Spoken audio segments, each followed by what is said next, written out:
do under pressure. Oh, yeah, I've been wanting this forever. Hey, good morning. This is Brad. I'm with my wife, Tiffany. Thank you so much for listening to the Hustle and Flow podcast. Been having a great morning and excited about today's topic. Today's topic is going to be a passionless marriage. I didn't say a passion full. I said a passionless. And we're going to talk about that this morning. Good morning, Tiffany. Good morning. What's happening in your world? I'm on day 9,000 of the 30-day 5K a day challenge, and I've mixed something in my water that's supposed to give you energy because I have none. This 5K a day challenge was your idea. It's something we're doing together. It's not, we're always trying to do things. We try to do things with each other, whether it's something that we would have maybe chosen or not. And this is not something I would have chosen to do together. I had something more in mind of like let's play golf, let's play pickleball, let's learn to crochet together. 5K a day was not it, but here we are. No, I'm actually on day 20 and of 30, and I'm ready to be done. Yeah. Well, and not only did we do a 5K a day, I upped the challenge on the 15th for 16 through 30 to include the extra mile. Yeah. And Matthew 5:41 talks about if somebody compels you to go 1 mile, go with him 2. And so I challenged our group not only to do a 5K a day, but to add the extra mile, and during the extra mile to pray for your enemies and pray for those who are wayward. And I'm going to be honest with you. Like I told you this morning, I said, this challenge is going to be easy because I run a lot, but I run like Sunday, Wednesday, and Friday. I don't run every day. And I thought to myself, it's just 3 miles. It's going to be easy. It's going to be good. And my body said, hey, buddy, we don't feel good and we're really mad at you.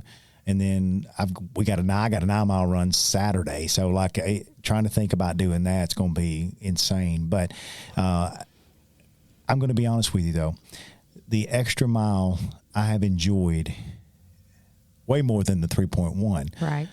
But it has caused me to pray for people that I didn't realize that I didn't like. Because God's bringing their name to my mind. I'm like, okay, I'm going to pray for you. I'm going to pray for you. And I thought, well, I didn't even realize I didn't like you. And that's not anybody listening. Well, okay. I know, but that's so funny because when I've been praying that, we're talking about praying for your enemies or your haters and all those things, I really haven't. I've just been praying more general, and I've been, blessing those who may be jealous or envious or who curse me or curse my business or curse my family, but I really haven't had names. Mine has been more general. I think sometimes, maybe I just stick my head in the sand or I'm blind if somebody doesn't like me or wishes me harm or is a hater. I don't know or don't need to. People be drinking some haterade. Yeah, I need to know. But anyway, Haterade. So I'm ready. I don't know. Yep. I'm ready for it to be done. 10 more days, we're done. 10 more days. And then we can go do something else. Fun. This is not fun. This is fun. It's not fun. It's not fun. No. Well, hey, listen, thank you so much for listening this morning. We digress, but we're going to move on into our subject this morning. We're going to talk about a passionless marriage. And where did this originate from? We were listening to a podcast on our way down to Jackson of some people that you have listened to, and they were talking about a passionless marriage. And I thought, that's interesting. And if I'm not mistaken, was this the same people who kind of gave the advice that if you don't stay on the same page, because you become different people, that it's okay to move on? Yeah. Was this the same people? And I don't mind saying who it is. I mean, you can listen to their podcast. It's Garrett White, and I can't remember Garrett's name, the wife's name. No, I don't remember. They've been married about 24 years, and they were talking about, learning how to work together. Garrett, if you're familiar, if you've seen Facebook ads or YouTube ads or something like that, he's the Wake Up Warrior guy. And he takes people out on an adventure for maybe 3 days over in California. It's kind of like a 2-day SEAL type thing. They keep you awake all the time, and it's a soul searching type thing, and it's based on Christianity or whatever that is. And so that's who that is. But yeah, they were the same people. The advice they gave was, if your spouse don't take care of themselves, it's okay to go find somebody else. And I was like, I don't know. Yeah, in a nutshell, I don't agree with that. But anyway. That's kind of what they said in a nutshell. If if one of you is not taking care of themselves and you're no longer attracted to that, Yeah. Next. Next. So anyway, yeah. So anyway, passionless marriage. It's, and I guess if you had to describe that would be a marriage where you're just really living as friends. Mm-hmm. Yeah. Yeah. Roommates, friends. Friends would probably be the in between of getting to where you're just roommates. At least friends is you're still, talking, happy, right, hanging out just like you would with your other friends. And then roommates, I guess, is the last part of that, to where you're doing none of that. None of it. Yeah. None of it. I did a TikTok a few months ago about a conjugal roommate situation, and a lot of marriages turn into conjugal roommates. They'll have that conjugal visit, and then they're going about their way just being roommates. But that does not necessarily translate into a passionless marriage. A passionless marriage actually turns into a sexless marriage as well. And when you're talking about being passionless, like you've seen them, we know, and I could name them right now. I could name some people that I know that are in a passionless marriage that they're just good friends. That they're either that or they're just good roommates. They make sure that they pay their half of the bills, and that the kids get bathed on time, and they eat dinner together. They go to mama's house, or they make sure that their schedules line up, and there's zero passion in their marriage. Now, we talked about this. I asked you earlier, where do you initially see what's a telltale sign of where you begin to see where passion wanes in a marriage? What was it? I would say one of them is like the body language of, I'm closed. My body language says I'm closed off. Like, don't go grab for my hand. Don't rub on my shoulder. Don't, whatever those things are. Like, my body language says I'm not really welcoming that. And for whatever reason, like that those kind of little touches and little things, those stop. I think that's definitely one of them. And then the other is just,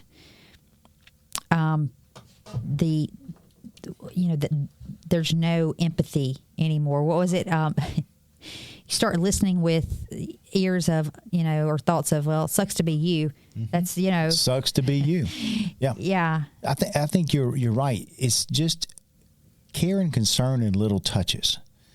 When you see people, when the affection is lost, and you begin to see people not touch anymore. Now, look, I understand. You and I've talked about this, I think, even on the podcast, is that there's an ick factor to me holding your hand sometime. And it's not because you don't love me. It's just because of how maybe you were raised as not touchy-feely, but you still will allow me to touch you.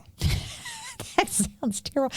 Yes, I mean, yeah, when we hold hands, and you don't take it personally anymore, but like when I'm done, I'm done. If I'm like, I'll pat you, I'm like, okay, that was a good session. Like, but I'm done. If we're walking together, you'll grab my hand, and I'll do it for a little while, and I'm okay with a little while, but then like, I'll pat you like, okay, I'm done with that. If y'all could see the video, I mean, you can see it on Facebook when I post it, but she is as red as the shirt she's got on. She's like, oh my God, I can't believe you just said that there's, but there is a certain amount of ick factor, but yours is not because you can't stand me. It's because of how you were raised. And I go back to say is that whenever you develop an ick factor to your spouse touching you, that's a good caution sign there that you need to raise the flag and say, hey, wait. Why do I feel this way? Why do I kind of shake a little bit when they want to put their hand on me? And it's because passion is waning in your marriage. Now what does that look like? What are some signs? What are some things you can talk about when it comes to a passionless marriage? What happens not after touch happens? What's one of the first things to go? I mean, don't you think you just start probably going off into your own world, doing your own thing, being autonomous, even though you're married, separating out your days, your plans, right? All those things. Like, instead of me and you going to Mom and Them's this weekend, I'm going to Mom and Them's. Yeah. I think it can even get deeper, maybe just because of a lack of trying or involving each other in your lives, even planning vacations separately. Mm-hmm. you don't want to go to the beach with us? Well, it's okay. You don't have to. I don't care. I don't really care if you go or not. Right. We'll be fine. Probably have a better time without you. You know, just that's those right. those kind of things. I think those are certainly things that come to mind of, you know, not having passion anymore. Is you just start being autonomous and separating yourselves from each other. Yeah. What is that? But passion, and that's the word that we're talking about, is a passionless marriage. And you know, there are people who are listening who's going to say, well, you know, I'm not real passionate. The heck you're not. I can tell you right now, come fall football season, if Ole Miss makes the playoffs, and I'm an Ole Miss, I'm a graduate of the University of Mississippi. If Ole Miss makes the playoffs, I'm passionate. If Jackson Dart throws a touchdown to Trey Harris, boom, I'm up jumping around. I'm passionate. And I can tell you, you're passionate about something. You absolutely are passionate about something, whether it's a hobby, whether it's work, whether it's looking at your phone, what you're passionate about something. So to sit here and tell me I'm not, it's just not how I am. I'm not wired to be passionate. Yeah, you are. You're just not passionate about your wife, or you're not passionate about your husband. And so one of the first things that goes after you begin to have the ick factor with touching is sex goes away. And it becomes maybe a chore. We've talked about that before, of sex being a chore, especially for women. But sex goes away. And look, we're all adults here listening to this podcast. I understand that every time you make love with your spouse or have sex with your spouse, that it's not going to be a barn burner. That you're not going to just throw clothes all over the living room and just go for it. It's going to be some plan, or it's going to be just whatever it is sometimes. But I can tell you, if you don't ever have some spontaneous barn burner sex, sometimes the passion may be waning a little bit. And, you know, and you hate this, but I keep thinking about Bill Engvall. That's one of the favorites. That's the stupidest thing. Him talking about them going at it one night, and he said she was arching her back, and he said I was thinking, you are welcome, and she said, you're on my hair, you're on my hair, you're on my hair, and he said then she was going at it with him, and he said she knocked a candle over, and he said wax got all over him, and he said he started screaming, and she said, you are welcome, and he said, no, I got wax all over me. So it's those stupid type things. I think that sex, once sex goes away, or it becomes just kind of occasional, you can tell that there's passion waning in your marriage. Well, sex is the deepest connection, and so with no sex, there becomes a disconnect for sure.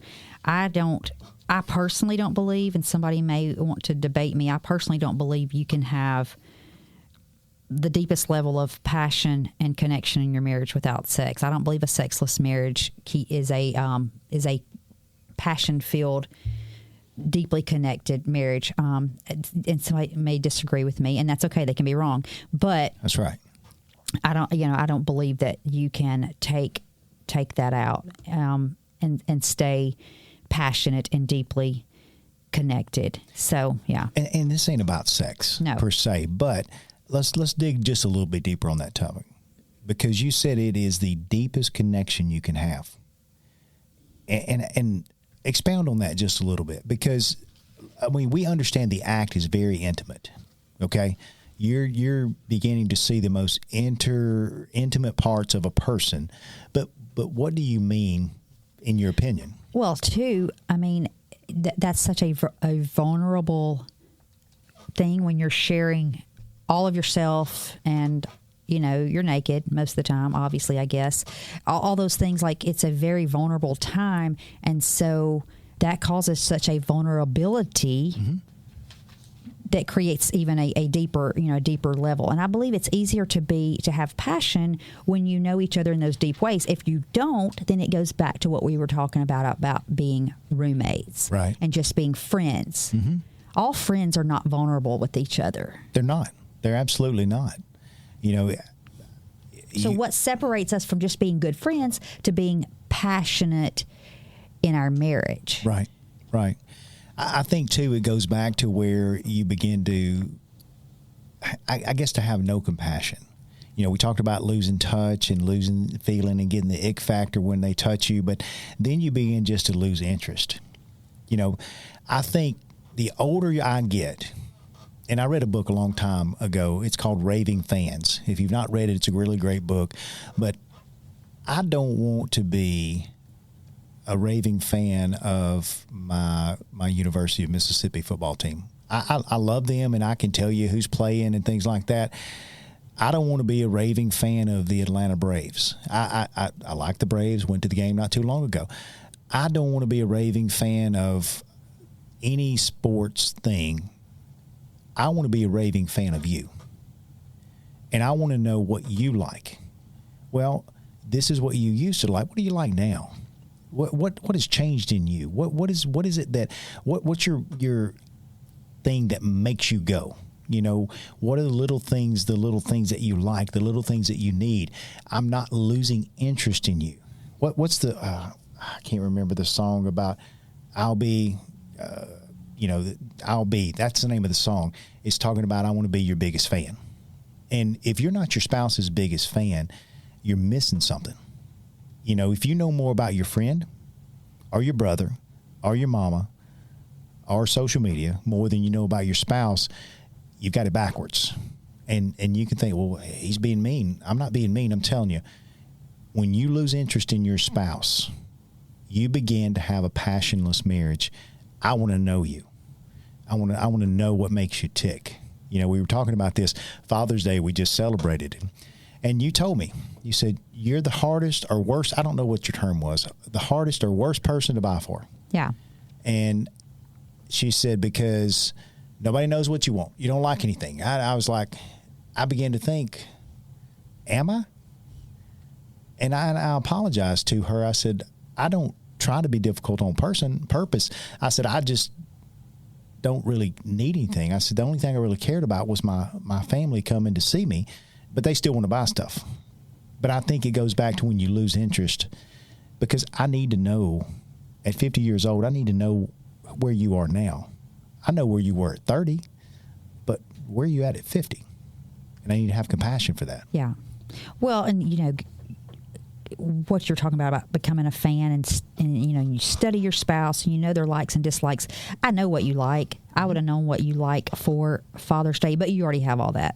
Yep. So yep. You already have those stupid 5-toed socks that you Right. love so much. We get you that every holiday. You know, you already have so many workout hats. You love hats. Well, you don't have any room for any more. Speaking of, look at my hat. Yeah, I see your Yep. Sprout insurance hat. So we don't have any more room for any of that. So but just becoming a fan of each other, you know, that goes.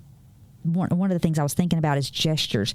Sometimes when we lose passion, we don't have any more gestures for each other. No little surprises, no happies. None of those things to just say that, because those things keep passion alive. Mm-hmm. You know, you're a big doer of things for me. And stop saying ick factor then with me, because I don't have an ick factor and you hold my hand. It's just not my love language. But my love language is gifts. And so you get me little things sometimes. I Right. went out of town when you sent me away to the cabin, and you know, that's a joke. But, you know, you got me gym shorts. I'd mentioned I liked this particular kind of gym shorts. So you went and you bought those gym shorts for me in another color. You know, I knew that you had said you liked a certain shirt. So, like, we went and got that shirt for you. But when those little things stop, mm-hmm. then that is also like things start to die. But when we're talking about, okay, I'm hearing this, and have I lost passion? Well, these are little things you can do to start it back. You know, if you become a fan of your spouse and you listen to what they say and you pick up on those little things, then you can do gestures for them, whether it's a task, whether it is an actual gift, whether it's, you know, an errand, that whatever, just little things like that keep it alive. And gratitude, saying thank you and being thankful. That's right. All those things. Those are some things that help keep passion alive, being grateful for the little things and saying thank you. And I think those help. I think so too. And, you know, I don't know, I guess this is kind of where it needs to go right now, but going back to just being a fan and studying your spouse, you study, I don't know why I keep using this, but you'll study your favorite team and know every stat and every stupid thing about that. That has nothing to do with you. You know, but you need to study your spouse. You need to write down things that are important to them. And I think about this all the time. I don't know why. I do know. I mean, she loves chicken salad chick. Okay. But I don't know why I have a mental block on what it is that she wants me to order there. I get there and it's like a deer in headlights. I cannot remember what she likes. I can't remember what she orders. And so, you know what I've got? I've got a note in my phone that every time I go to Chicken Salad Chick to get her something, I can read. I want a sassy Scotty with, and again, see, I can't remember now. I have to look at my phone. Sassy Scotty with a scoop of Fruity Fran. Scoop of Fruity Fran. And I wrote that in my phone because I know that's important to her. Because if I come home with something other, she may eat it and say thanks, but that's not what she wants. Or she may say, please go back. I do not eat this. I don't know what this buffalo one is. I don't eat that. I don't like it. But again, you go back to when you start to lose interest and you quit becoming a fan of your spouse, the passion starts to wane. Yeah, and other little things like a lot of times as a couple, you have your own little secret language. You have your inside jokes. You have your humor of what you both think is funny. You have that relative that you both chuckle to each other about something they say that's off the wall. Oh yeah. Or I saw that the other day on TikTok of you both hear something at a family function that you're gonna give a play-by-play on. That's the debrief later. On the way home. Yeah, the car debrief ride on the way home. Like, oh my God, did you hear that too? Yeah. Or anything. We have a lot of things that we do together, like business meetings, church meetings, all those things, and we're like, look at each other. Something was said last night off the wall at church, and we were both texting each other like, what was that? That was crazy. I think my text to you was, what the heck? Yeah. That was my text to you when it was said. I said, what the heck? And our pastor didn't say it. Somebody else said it. The crazy aunt said it. Yeah. But, and you don't have laughs anymore. You don't have the inside jokes. You don't have humor anymore. Those things lead to passionless. And so, don't you think? I mean, that's one thing we love to do is laugh together. I obviously have way bigger sense of humor than you do. That's true. Yeah, that's true, because either that or it's just lame, because she'll show me stuff and I'm like, that's just not funny. I'm not lame. You're lame. That's not funny. But other things like just not caring, no effort anymore in your appearance or your hygiene. Right. And I heard that, this is no joke. Somebody, where was I? It was past couple of days. Somebody said that their husband hadn't had a haircut in 6 months. In what? And he's not trying to grow his hair out to look like Fabio. I just think that he just hadn't been to the barber in 6 months. Can you imagine what kind of wolf I would look like if I didn't go to the barber in 6 months? No, you would accidentally get gum stuck in your hair. I'd be like, I'd look like Teen Wolf. That's what I'd look like. I would look bushy and wild and crazy. 6 months. But going back to being a fan, you're a fan when you're dating. You do those things to become a fan of each other. So with appearance and hygiene, you don't stop those things. No, but I think that people get involved in just, I think sometimes you let life get in the way. Yeah. And that's where the passion begins to wane, because you go back to, well, I'll catch up with you. You know, we'll go out next week, or we'll get together next week. And you get involved with, you're distracted. Maybe you get involved with the kids. Kids. I think kids are probably, when you're raising kids, that is a huge issue that causes marriage to take a back burner and to really make the passion grow cold, because your kids have something every single night, every day. They're texting you if they're teenagers all day long. You're always trying to get from A to B to C to D. With kids, it go through the whole alphabet of where you're trying to get to nowadays. Yeah. But I think that is a huge deterrent of passion, because all your focus is on the kids. It does. Yeah. And I'm going to say this. If you put your kids before your spouse, you're wrong. And I'll just let that land in podcast world and just resonate. If you put your kids before your spouse, you're wrong. You get caught up in sometimes living through your kids. I've seen it time and time again, even travel ball, things like that. You get caught up in little Johnny can't hit the baseball, but because you got $5,000 to travel, he's on a travel team. And you focus on every weekend, We're going to be Friday, Saturday, Sunday playing ball, that you're at the ball field, your husband's doing his thing, the wife's doing their thing, and you are losing passion in your marriage because you're focusing everything on that kid who may or may not be able to make it. And that's the thing. It doesn't matter if it's ballet. It doesn't matter if it's dance, if it's piano, if it's all kind of. Listen, I'm not against kids doing things, and I'm all for it.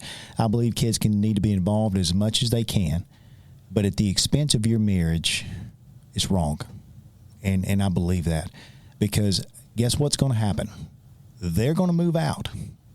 If little Johnny don't go pro, little Johnny's going to have to work somewhere.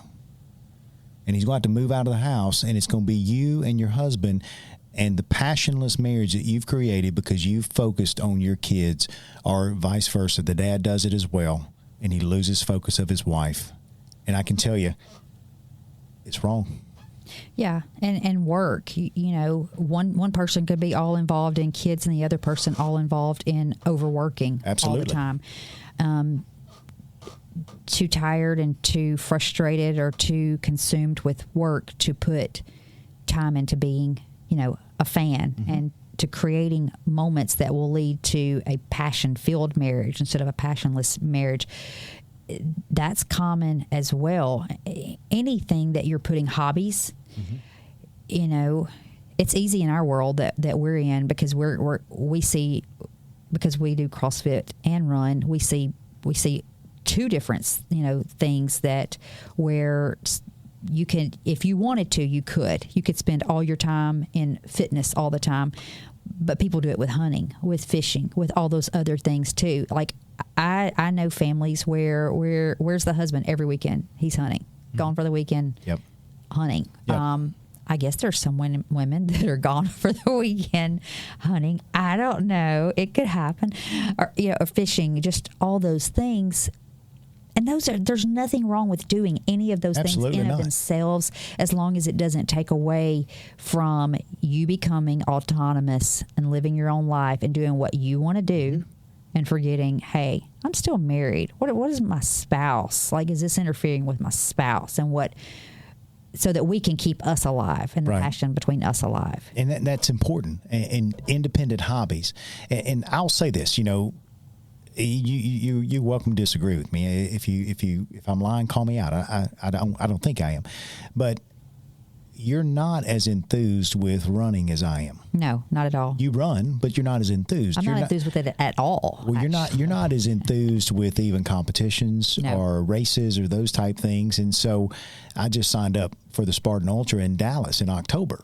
But before I did, unless I'm remembering it wrong, because sometimes I paint pretty pictures in my mind, I asked you, I said, hey, what do you think about me doing this? Because you know that when I commit to this, that it's going to be 3 months of grueling training, that I'm going to have to get up early.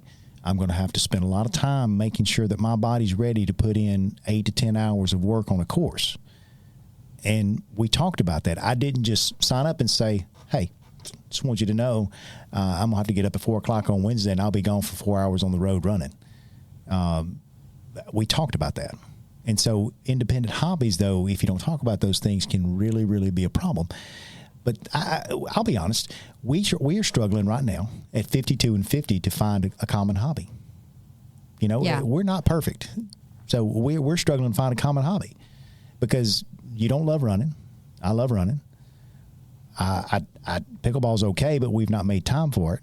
So, you know, we're at a place to where we're working. But the key here is that we're working to find a common hobby. And that's what I was thinking when you said that. Like we know that we want to find things to keep us alive. We want to find things that we can do together that we both enjoy. Because you know I don't love Spartan races like you do, or running, or those things. And so you know that while we may do that together, that's not something we're going to enjoy together. I would love every Wednesday to tear out and hit every dirt cheap within a 300-mile radius, but that's not something you love. We're not going to do that. I'm telling you, when you said that, it just stoked my fire. Yeah. Oh my God! If you're a Dirty Bird fan, hey, I find something there once in a while, but it takes me about 10 minutes to walk the store, and I'm like, okay, there's nothing here, let's go. But I get it. But that's right. That for me, that's like you training for a Spartan race. That's about what it feels like to me. Yeah. But we want to make sure that we stay in love and that we're doing fun things together, that we're laughing together, we're talking together, we're eating together, that we're not going off and doing separate meals. I'm not eating at 5:00 and you're not eating at 7:30 in front of the TV or while you're gaming. Like we're eating together. We're doing things to make sure that we stay much married, in love, happy, and connected. Absolutely. And we're not saying that you can't ever not eat together. Things happen, life happens, but we're talking about on a consistent basis.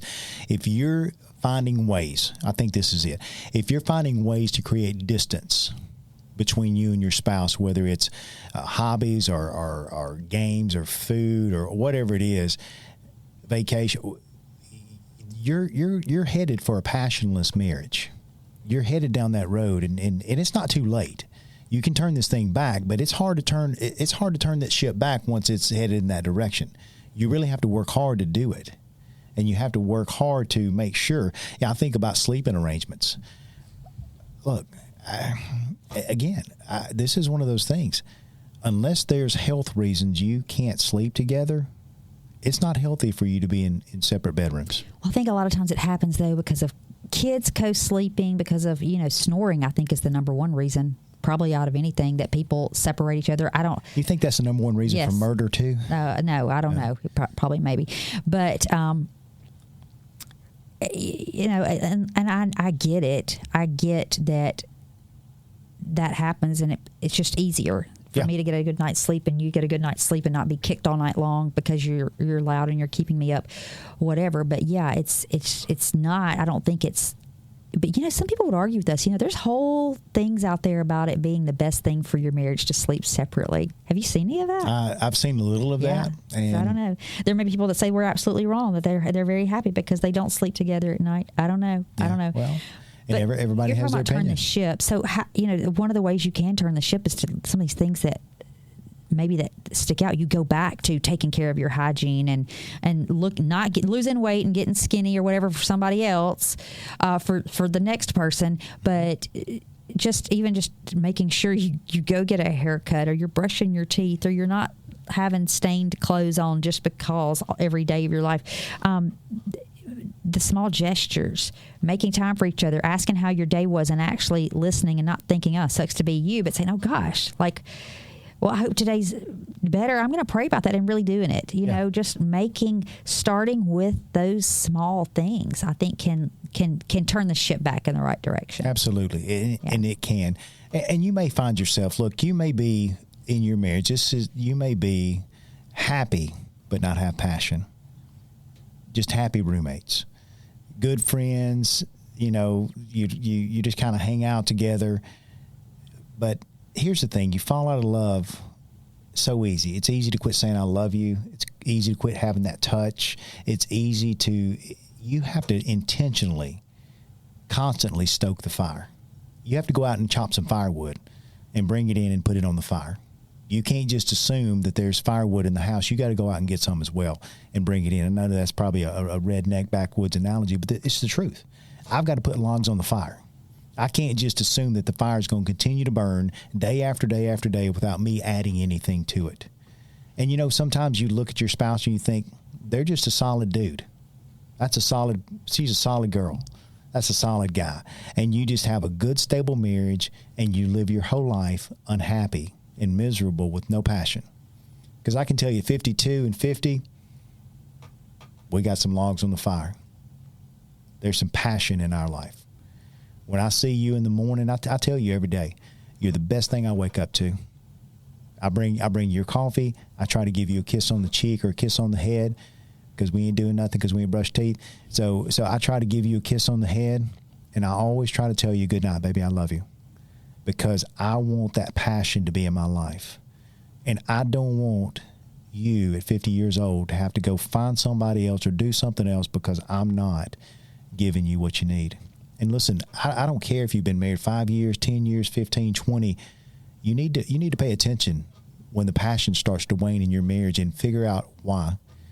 And take those steps, like Tiffany said. Try to reinvent little ways to create passion again. What's your final word? Go get it. Go get some wood. Chop it. It's work. Go get some wood. That's what we're here to do. Absolutely. Keep working. Absolutely. Hey, listen, thank you so much for listening today. We encourage you to get in the flow of life. If there's an area you want to get better in, find people who are going that direction and hop in the flow, and you'll find yourself getting to where you want to be. Thank you so much for listening. We appreciate it. Thank you so much that if you've given us a 5-star review, if you've been sharing this with your friends, we encourage you to do so and continue to listen. Have a great day.